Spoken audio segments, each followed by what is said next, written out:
আসসালামু আলাইকুম ওয়া রাহমাতুল্লাহি ওয়া বারাকাতুহু। প্রিয় কাছের মানুষজন, আশা করি সবাই ভালো আছেন। আলহামদুলিল্লাহ আমিও ভালো আছি। তো একটা বিষয় খুবই পরিষ্কার ইসলামে, সেটা হচ্ছে আহ, ঈমান গ্রহণের পরে সর্বপ্রথম যে ইবাদত, তার নাম হচ্ছে নামাজ। এই নামাজ ব্যতীত কেউ ঈমানদার হতে পারবে না। মুসলমানদের যতগুলো ইবাদত আছে, সমস্ত ইবাদতের সর্বপ্রথম ইবাদত হচ্ছে নামাজ।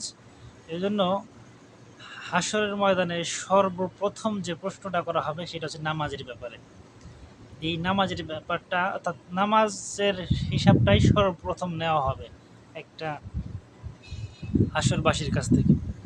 অতএব অনেকেই বলে, এরকম বলে থাকে যে আমরা তো মুসলমান, বা আমরা নামাজ না পড়লে আমাদের এই যে দিল ছাপ আছে, বা এরকম কোনো কিছু অ্যাক্টিভিটিস বলে, বা এটা এটা বলতে প্রমোট করে যে আমাদের নামাজের কি দরকার ভাই। সেই বা অনেকে বলে যে নামাজ পড়বো একদিন, ইয়ে বলে থাকে।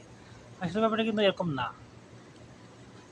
নবীর চাইতে তো বড় পীর আউলিয়া গাউস কুতুব দুনিয়ার বুকে নাই, নাকি আছে? অবশ্যই নাই। তো নবী তো ৫ ওয়াক্ত নামাজ পড়ছেন, তাহলে আপনি কোন নবীর অনুসারী, আপনি কোন অলির অনুসারী যে আপনার নামাজ রোজা লাগবে না? আপনি নামাজ রোজা না করেই, নামাজ না পড়েই আপনি জান্নাতে চলে যাচ্ছেন। হ্যাঁ, অবশ্যই আল্লাহ তাআলার ওয়াদা আছে যে যে ব্যক্তি কালেমাকে স্বীকার করবে, সে কোনো না কোনো দিন তার শাস্তির মেয়াদ শেষ করার পরে সে জান্নাতে প্রবেশ করবে। এটা আমিও অস্বীকার করি। কিন্তু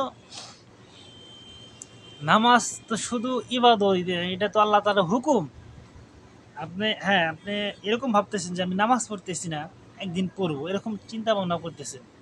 কিন্তু এটার একটু বিপরীতভাবে ভেবে দেখেন যে আপনি নামাজ পড়তেছেন না, কিন্তু আল্লাহ তাআলার অর্ডারকে তো আপনি অমান্য করতেছেন।